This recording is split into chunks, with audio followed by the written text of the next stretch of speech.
Let's talk all things arts on Julie Whitney Scott Presents. Heard only on WGRN 91.9 LP, the Green Renaissance Station. Welcome to Let's Talk All Things Art. And I am so happy to have with me on this very special day, Miss Peace Shelbi. Now, see, you like, who's Peace Shelbi? You know who she is. She's Shelbi Toone. She's one of the local artists right here in Columbus that has been working so hard for so many years to first express herself through her own artwork and helping others to express themselves through their art. Shelbi, welcome to Let's Talk All Things Art. Oh, thank you for having me. It's so good to see you. I want to start off with, first, just for those people that don't know who you are, talk to us about what your art is and when you first started working. I would love to. I started art as early as probably 2 or 3 years old. I just always loved to create things and make things. And I definitely have proof from my grandmother of all the many cards and decorative framed items that I've been making since as early as 4 or 5 years old. Even I started selling my artwork at like the age of 12. I used to pop up and do vending at the Jammin' and Jefferson at St. Paul AME Church, or I'd go to Artapaloozas and, just start selling painted ceramics and framed pieces. So I've always had the heart for visual arts, especially. And early on, I got pushed into just graphic design. As a kid, I was definitely the one that had to make PowerPoints and, design the T-shirts and different things. So I just grew a love for everything visual arts and all the different ways and that I could create with it. And so I got my Bachelor in Fine Arts degree in graphic design in 2008 from Eastern Kentucky. And then went on to get my master's in public administration in 2010, but that all landing me into what is today a community artist who definitely uses art to create community and to serve my community. So, Shelbi, tell us a little bit about your journey in becoming an artist who sells their work. You say you started at 12 years old. Talk to us a little bit about that. Most 12-year-olds don't even think about selling their art. They dibble and dabble. What kind of support did you have or encouragement that let you know that your work at 12 years old was good enough to sell?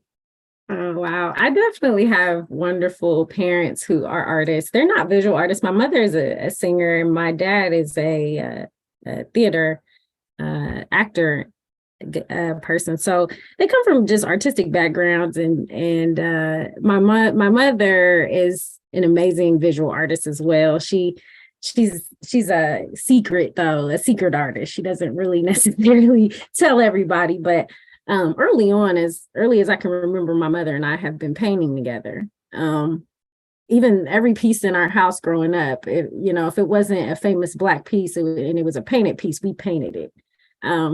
So I just had the best parents, and I can remember even when it was time for me to really focus on what did I want to do as a major in college. And I had spent most of my life as an athlete in 2 or 3 sports. My mother is the one that said, you should look at graphic design. And I didn't even at the time know that everything that I was doing was graphic design. So that later ended up being, I was like the first Black female graphic designer at Eastern Kentucky. So it was pretty fun. And I've just loved how it's allowed me to do everything and anything that I want to do. So. Well, that's very interesting. Talk to us about being the only Black graphic artist. And I would also ask you this, were there many female graphic artists? Surprisingly, there were a lot of females. I remember there being a lot of females in my class, a lot of white males and white females. And but yeah, I was definitely the only one at the time, and definitely something they hadn't seen before. And I was I like to laugh because I was a athlete in school in the beginning, and a lot of the athletes, especially the track athletes, they are, criminal justice and even, sports management. And here I was, an artist needing 4 hours of studio classes and just all these kind of just non-traditional classes for school. So it was just unique. And I found out probably about my second year that in the program that they had not yet had a Black female come through the program. So I knew that I needed to finish. And so that has been kind of a fun little story that I get to tell about my time at EKU. All right. We'll just leave it at that. At your time at KU. After you graduated, what did you decide to do with your career?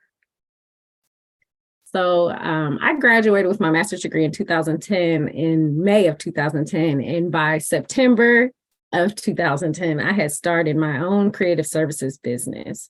I learned rather fast that it was better for me to be an entrepreneur as a graphic designer than to try to serve or figure out how to serve an organization that would, pay me well and appreciate my services.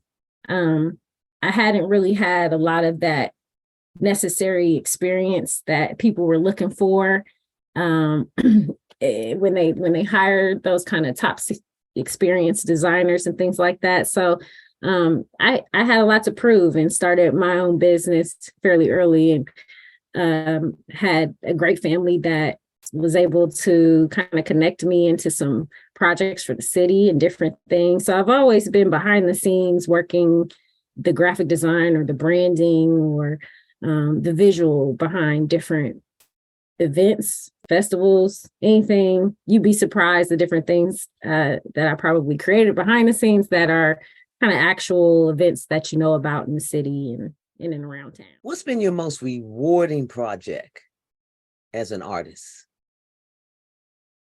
I have so many that I could say are definitely, it's rewarding just to serve the community. And but I love the All People Arts project in 2017.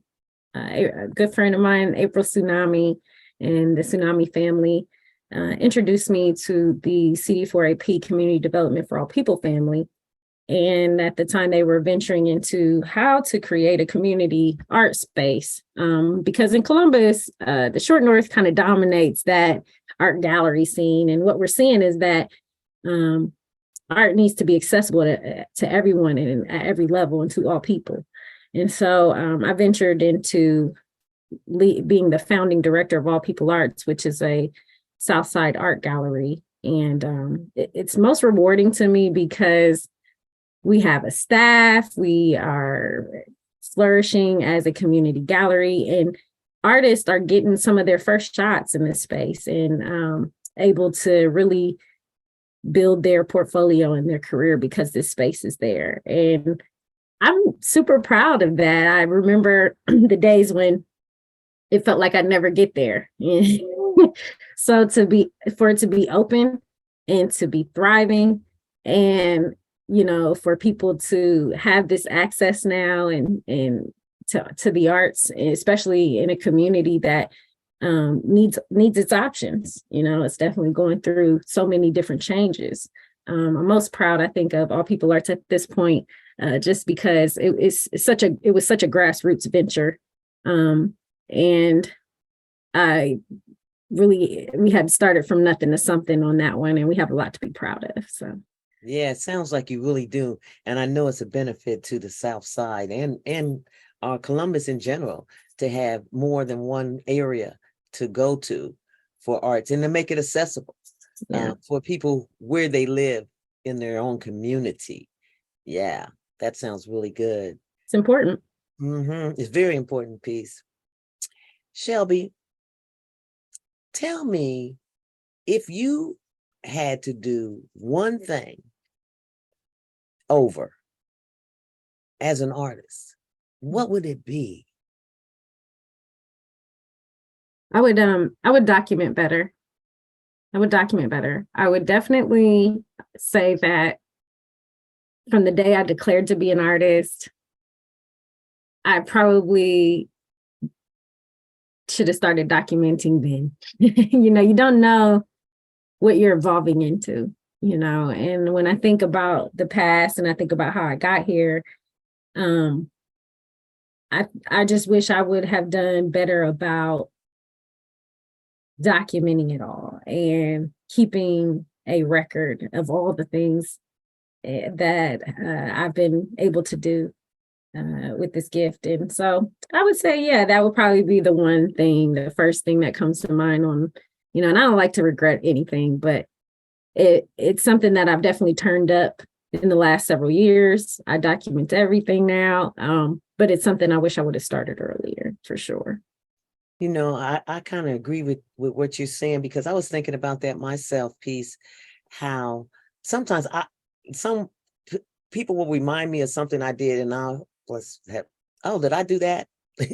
Sort of like Urkel, did I do that? Right. Because I didn't document, I did, because when you are actually working, Mhm. like continually producing art, you just get into the art and into producing it. And like you said, it's not till later on down the line, and you kind of sitting back and you're thinking about, oh, what did I do? Or where there's nothing there for you to really like go in a written document for me form. Like, and so I was thinking about journals. People talk about Yeah. how journals are so helpful, but for some reason I just still can't start it. I have it's I have one the of those. opposite problem. I start too many journals. Oh, see, I think I got when I was a child, a youth, early teenagers, I used to have diaries and keep them, but unfortunately my mother threw them away, and Mm, I guess got discouraged a little bit. I can see You know what I that. mean? Because Yeah. I would have these things and then they would be gone.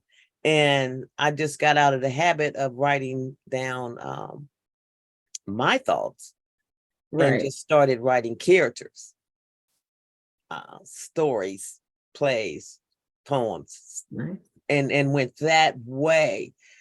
But I'm like you, if I had continued to document what I was doing as I was doing it, and fill up one book and just go to another, it would have a timeline. Right. Right. Even when I But think about the work that you and I have done in the past, right? If yes, we've done really well at documenting, but just maybe I should have started a journal just yeah, dedicated to that. yeah, Uh, exactly. Because the projects that we worked on, that one day, audience, you will see. Mhm. But the project that we worked on, they were documenting other people, really putting their history and what they done. And like you said, while we were doing the work, we weren't documenting, this is what we're doing. This is on this Right. day, we're meeting this person. And on this day, I said here, or so I like that. I think that's some a good feedback for artists, and especially younger artists. It's like, don't be like us. We're down here now, like, what did we do? Exactly. And when did we do it? And I've written so many plays. I've had things produced, and I was talking to somebody the other day, and it was just like, oh yeah, that's right. So and so. Oh, I know how I know that person. They performed in one of my plays. That so and so. And I was like, but it was one of my plays, because Understandable. Yeah, yeah. That's that especially when I think about young artists, that would be just start now, start documenting. I have artists talk to me all the time about their portfolios, and then I'll ask them about the reference, and they have no place to start. So everything that you do is work. So documenting it, and every opportunity you get is an opportunity worth documenting. So that's good stuff. You're a young mother. How is being a young mother and a wife, still kind of newlywed wife, how has that, if it has affected your ability to continue to produce and create your art? Oh, motherhood. I love being a mom. I really do. So blessed to have a son that is just a little genius, and he's just wonderful. And I think the best part is that he understands what art is already, and he's immersed in my lifestyle. So I would say that one thing that never changed was me doing and creating art, and it just was a matter of adjusting to an audience, right? I'm kind of an introvert extrovert, especially introvert when it comes to my art, and I can't really remember a time where I was just painting in front of everybody all the time. That's never been me. And so, but now, you know, I'm in the middle of a project right behind me. My son, he'll come in here and, add his 2 cents, and he understands what to do and what not to do. And same thing with my husband. It's, so it's just been great because they naturally enjoy it too. I can't imagine not having their support or being surrounded with people who don't have an appreciation for it. I I love my husband because I always feel bad when I'm like in the middle of a project or something, and he's like, I might have like the paintbrushes at the sink or something, and he's like, I'm embarrassed, and he's like, what? He's like, I want my friends to know how cool my wife is, and just great stuff like that. So I'm very blessed that I have a family that loves and supports what I'm doing and enjoys watching me do it. Shelbi, tell us about the current project that you're working on with the Elijah Pierce Gallery. Oh, wonderful. I'm in a show right now called Breaking the Mode. It's with Nora and Chantal. They are amazing. You have to check it out. We are 3 women who are working bee women. We work all the time, but we still find time to create. And the idea around the show is that we're breaking the mode and being able to create art and have these full-time busy lives of of service as well. So to the Elijah Pierce Gallery and the King Arts Complex for always allowing me to be a part of what's going on over there. And you guys should go check it out. All the artwork's for sale. And we would appreciate your support at the King Arts Complex. You brought up something I want you to talk about a little more, about the importance of still being able to create work, your art, even though you're in the midst of being a working person to pay the bills. Talk a little bit about how important that piece is to your well-being and creativity to make sure that you find that time, even though you're working so hard on a job. Yeah, it's definitely a daily practice, and to just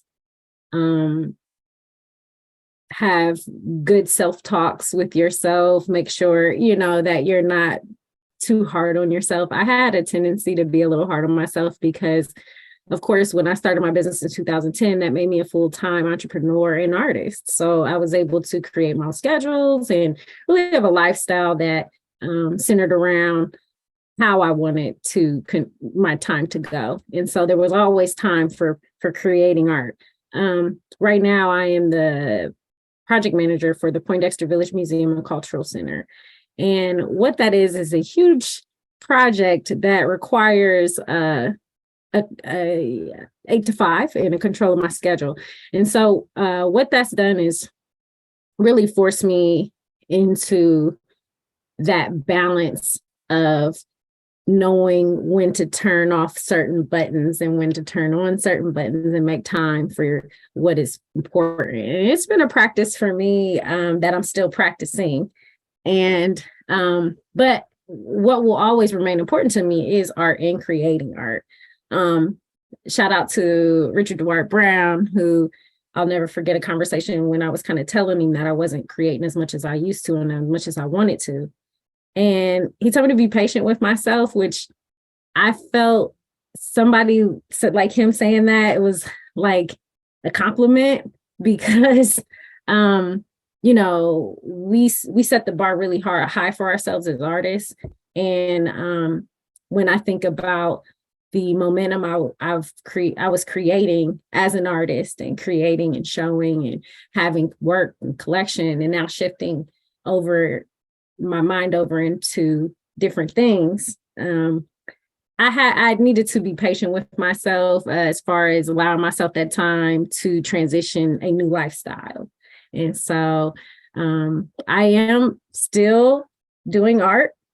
And I complete murals. I do freelancing, and I still work behind the scenes on a lot of community projects. It's just now I get to decide and pick and choose which ones that I want to make the time for and actually do. So constantly working on self, constantly improving self-talk, and remembering that as an artist, that's just who I am. No one can take that away from me, no matter what I do. And, kind of removing the pressures that I've put on myself sometimes as an artist and what an artist should be doing and looking like, and just removing all of those things, because no matter whether I'm doing those things or not, I'm still an artist.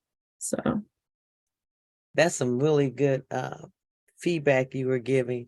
And that was some really great feedback he gave you, to be patient with yourself, because that's such a key. You get frustrated. I do that sometimes because, I'm working on other things. And when you're working on a project, that takes time, and that takes you away from just trying to be creative, because on this project, things have to be done, administrative things, duties, things that you have to do. Some of it may involve art, but most of it is administrative, and you're getting that work done. And so you have to turn off. And I found that's, I'm glad you said that, because that's going to be some good feedback for me, to be patient with my own self, because sometimes I'm like, I should be writing, I have these characters and I should be finishing this play. I should be, I have these fits sometimes of, like you were saying, thinking, okay, I'm not doing what I should be doing. And I feel like sometimes like I'm dropping the ball, by not making sure that I'm working on my own creativity and my own stuff while I'm caught up here. So it's one of those, be patient. I really like that, with ourselves, and finding that balance of, and then of course, I used to be like you, I had a child, a husband, and a job. And when you have all these things, and you're raising your children and all that, it's good to have somebody say, be patient with yourself. Yeah. Very good, because sometimes we, especially as mothers, are not patient with ourselves. That's right. That's right. So and it's definitely you need it.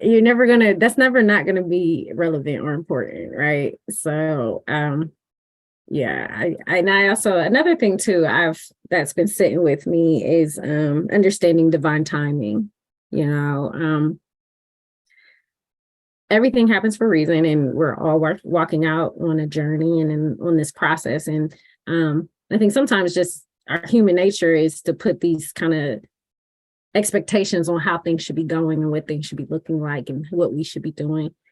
And I am a believer in divine timing now. It's a patience game. Life is a patience game, and everything is going to be. It's going to take time, and the things that you want to happen and manifest. If you want this goal you have of who you should be as an artist, all of those things take time. And yes, be patient with yourself. Be patient with the process. Be patient with life. Because it is all about divine timing, right? And that's been kind of another thing that's just been sitting at the top of the things that I process and think about when it comes to those things. So I think, Exactly. Divine timing. Yeah. Things happen in God's time, and Right. in the time, um, yeah, it really does. You can work as hard as you can on something, but if the timing is not supposed to be there, it's not there. and and If the yeah, timing, yeah, if the timing is not where it's supposed to be, then that means that was your expectation, not divine timing. exactly, because hey, you're there, but where is it?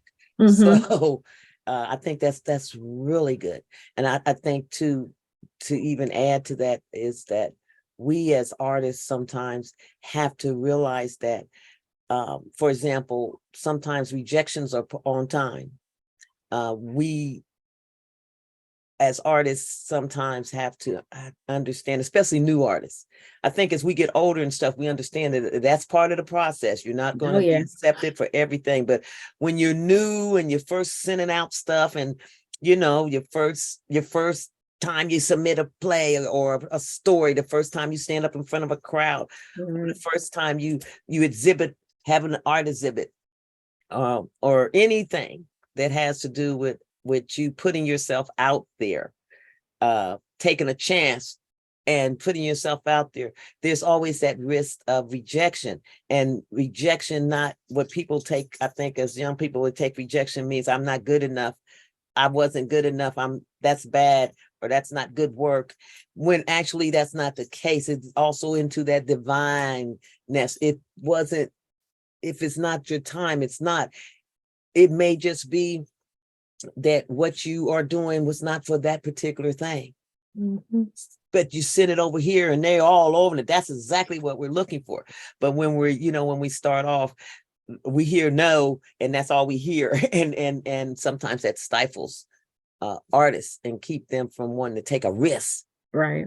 I know artists who work on art, who beautiful stuff, and I'll say, oh, have you tried to sell that? Or, oh, no, I don't want nobody to see it.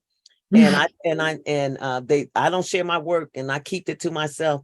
And I think that's probably a lot to do with the fear of rejection, because if I keep it all to myself, I don't have to worry about anybody saying it's not good, or Mm-hmm. or not accepting my work, versus taking that chance and sending that work out there. I think too, we always as artists, we're like different versions of perfectionists, and I know sometimes for me, if I'm holding back a piece, I'm not trying to share it or something, it's like until it's perfectly presented. But that's the difference, because what you're talking about is, and I try to teach this to writers, what you're talking about is make sure your work is finished to the best of you, like, this is finished, send it out there. For a writer, your work could be finished, but then once you have a reading or something like that, you can add to it. But it was finished from your part, from your draft. This was finished work, versus you're doing a painting. If it's not finished, it's not ready. But if you feel it's finished, and you're not going to add anything else to this, especially with a painting, because hey, that's done. But sometimes the painting can be done and you just think it needs to be framed. I mean, it can be anything. You know what I'm saying? It can be, be like, this is done. Wait a minute, let me add a little, you just come, okay, it's ready, okay? And you take that chance. So being an artist is taking a chance, I think, when you, as far as sharing your work and your art with other people, and your work is being seen everywhere. By the way, audience, Mind for God Productions and the Columbus Black Theater Festival logo was made by yours truly, by Peace Shelbi. So, and that's been that's a long time ago. That was a long time ago. That was a long time ago. But it was so godly divine. You know what I'm saying? Yeah. And I'm just so happy that you've been doing so well. Like I told you, I see your name, I see you everywhere, and that's from hard work. That's from you out there doing the work, and God's going to continue to bless you. because you are one of his servants as far as in our community, and making sure that people are seen and heard. And I know I appreciate that wholeheartedly. And I know the community appreciates that too. Before we leave, I like for my guests to give, although we given a whole lot of words of encouragement. I don't know if you got any more to give right now, because we've been talking some good stuff here, like we do. So, but giving a word of encouragement to some artists out there, on anything that you want to just give them at this point. Okay.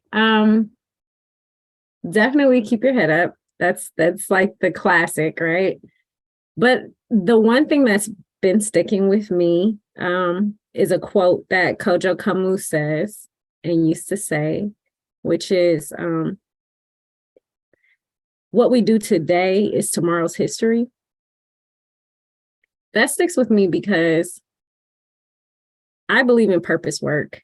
And I think that a lot of artists want to do art and create art with some kind of purpose and have, a reason and a why and things like that. And so I tell people, keep your head up and believe in what you're doing, because he's right. What you do today is tomorrow's history. And, I just hope that young people understand how valuable they are to their community, and, how important art is, and art is transforming our community every day. So, let's make history, continue to make history in our community together. So. Well, thank you so much for being with us today. Peace, Shelbi Toone. Thank you. Her name is Shelbi Toone, but she'll always be peace to me. Her spirit is such a beautiful peacefulness whenever anybody's in her presence. Thank you so much for being with me on Let's Talk All Things Art, and we'll be talking and working soon. Thank you for having me. Thank you for being with me on Let's Talk All Things Art. This is another Mind for God production sponsored event hosted by me, Julie Whitney Scott.